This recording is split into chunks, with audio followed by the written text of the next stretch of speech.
नमस्कार दोस्तों, स्वागत करता हूं आप सभी का हमारे इस चैनल पर एक बार फिर से। तो दोस्तों, आज की इस वीडियो में मैं आपको कुछ मेन टॉपिक के बारे में बताने वाला हूं जो आपके ईवीएस के चैप्टर में है और बहुत ही इंपॉर्टेंट है आपके सीटेट के एग्जाम के लिए। तो आपको इन सभी टॉपिक पर अच्छी तरह से आपको ध्यान देना चाहिए, क्योंकि यही सब टॉपिक आपको सीटेट का आपका एग्जाम में ऑप्शन के तौर पर देखने मिल जाएगा। तो चलिए दोस्तों, शुरू करते हैं।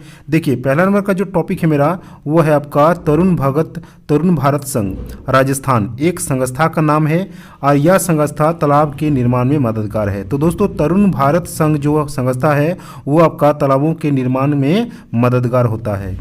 उसके बाद है दोस्तों आपका मामिडी तांडा आम पापड़ को कहते हैं। तो दोस्तों, मामिडी तांडा किसको कहते हैं? आम पापड़ को कहते हैं, और यह आपका आंध्र प्रदेश की प्रसिद्ध आम की एक प्रजाति का नाम है। उसके बाद है दोस्तों कि मिर्च के बारे में क्या लिखा है कि मिर्च हमारे देश में पुर्तगाल देश के व्यापारी दक्षिण अमेरिका से भारत लाए थे। कहाँ से दोस्तों? मिर्च आपका दक्षिण अमेरिका से भारत लाए थे। उसके बाद है दोस्तों अगला भिंडी और कॉफ़ी आपका अफ्रीका से आई है। उसके बाद है दोस्तों नेक्स्ट, चलिए देख लेते हैं। नेक्स्ट हमारा है गोभी और मटर आपका कहाँ से है? आपका यूरोप से है दोस्तों। ये सारे के सारे पॉइंट्स आपको याद रखने हैं, क्योंकि ये सब आपको डायरेक्ट आपका सीटेट के एग्जाम में पूछा जाता है। नेक्स्ट हमारा है दोस्तों चाय क्या है? भारत के असम राज्य में बहुत ही होती है, परंतु सबसे प्रसिद्ध चाय आपका दार्जिलिंग की है। ठीक है, आगे देखते हैं दोस्तों।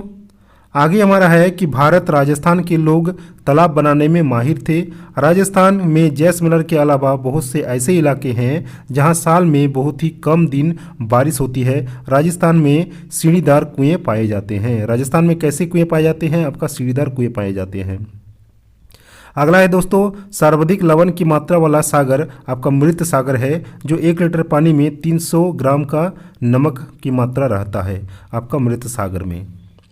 अगला पॉइंट है दोस्तों दांडी यात्रा यानी अहमदाबाद साबरमती आश्रम गुजरात की घटना 1930 ईस्वी को नमक कानून में हुआ था। ठीक है, नमक कानून जिसका किताब नाम था वो आपको 1930 की घटना उसमें शामिल था। अगला पॉइंट है दोस्तों मलेरिया के बारे में क्या कहानी है कि मलेरिया मच्छर मादा एनोफिलीज के काटने से होता है। तो मलेरिया कैसे होता है? आपका मादा एनोफिलीज मच्छर के काटने से आपका मलेरिया होता है।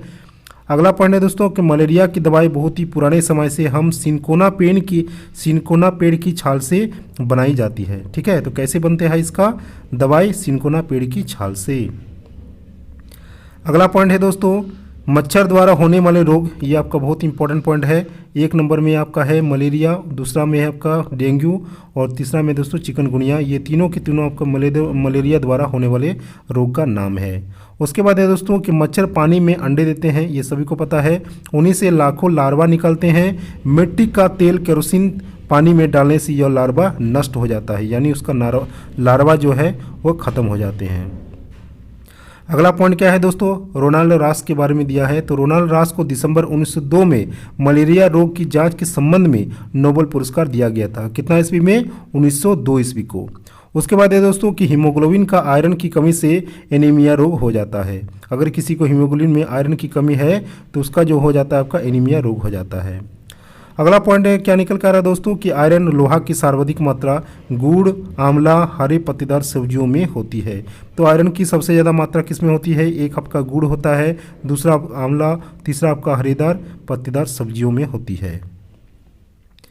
अगला पॉइंट किसके बारे में लिखा है दोस्तों? चलिए देख लेते हैं सुनीता विलियम्स के बारे में। तो सुनीता विलियम्स स्पेसशिप में अंतरिक्ष में गई थी, ये सभी को पता है, और यह पृथ्वी से 360 किलोमीटर दूरी स्पेसशिप में गई थी। कितना किलोमीटर? पृथ्वी से 360 किलोमीटर दूरी स्पेसशिप में गई थी।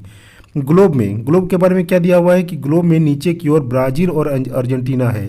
कौन सा देश है दोस्तों? आपका ब्राज़ील और अर्जेंटीना है ग्लोब के नीचे की ओर।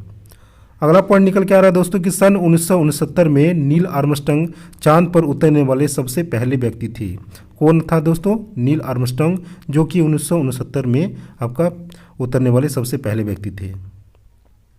अगला पॉइंट आपका है दोस्तों कि लोनर क्या है? अकेले रहने वाला गौरव जानी मोटरसाइकिल का नाम है, इसी से उसने भारत भ्रमण किया था। ठीक है दोस्तों, तो चलिए दोस्तों और शुरू करते हैं लेह लद्दाख से संबंधित कुछ महत्वपूर्ण रोचक जानकारी। लेह लद्दाख के बारे में क्या दिया हुआ दोस्तों? ले शहर में स्वागत को जूले कहा जाता है। क्या कहा जाता है दोस्तों? ले शहर में जब भी आप जाएंगे तो वहाँ के लोग आपको जूले जूले कहेंगे।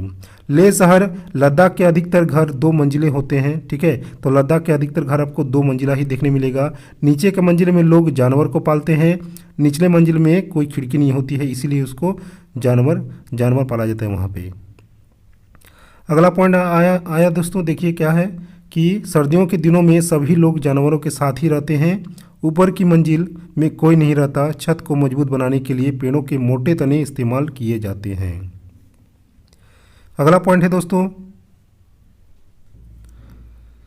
अगला पॉइंट निकल के आ रहा है दोस्तों कि छत समतल होती है। तो लेह लद्दाख की छत जो होती है कैसी होती है? समतल होती है। लेह में लकड़ी के फर्श और लकड़ी की छत घरों में होती है। लेह की दीवारें कैसी होती है दोस्तों? पत्थरों और चट्टानों की बनी होती है। अगला पॉइंट क्या है दोस्तों? चलिए देख लेते हैं। अगला है दोस्तों जम्मू कश्मीर से संबंधित कुछ रोचक जानकारी। तो देखिए क्या है कि चांगयांग इसका लगभग 500 मीटर की ऊंचाई पर बना मैदानी इलाका बिल्कुल सुनसान और पथरीला है। उसके बाद है दोस्तों कि चांगपा घुमंतू लोग हैं। कैसे लोग हैं दोस्तों? घुमंतू लोग हैं जो हमेशा एक जगह पर नहीं रहते। चांगपा लोग अपनी भेड़ बकरियों के झुंड को लेकर पहाड़ों में हरे मैदानों की खोज में घूमते रहते हैं घुमंतू लोग। तो चलिए दोस्तों और देखते हैं चांगपा लोगों की सबसे बड़ी पूंजी क्या है दोस्तों? आपका भेड़ बकरियां ही है। अगला पॉइंट क्या निकल के आ रहा है? चलिए देख लेते हैं कि चांगपा खास तरह की बकरियां पालते हैं जिनके बालों से दुनिया की मशहूर पश्मीना ऊन बनती है। ठीक है, उसके बाद है कि चांगपा लोग अपने पूरे घर का सामान घोड़ों और याक पर लाद कर घूमते हैं। सर्दियों में यहाँ तापमान 0 डिग्री सेंटीग्रेड से भी बहुत कम यानी -40 डिग्री सेंटीग्रेड तक चला जाता है आपका जम्मू कश्मीर का जो तापमान है। उसके बाद है दोस्तों एक बुनकर 250 घंटे बुनाई करके एक साधारण पश्मीना शॉल तैयार करता है, या कह सकते हैं कि वो जो आपका पश्मीना शॉल है वो 6 स्वेटरों के बराबर होती है। आपका पश्मीना शॉल, एक पश्मीना शॉल बराबर में 6 स्वेटर के बराबर होती है। उसके बाद ये दोस्तों लास्ट पॉइंट हमारा है कि भेड़ और बकरियों को चराने का काम औरतों और जवान लड़कियों का होता है।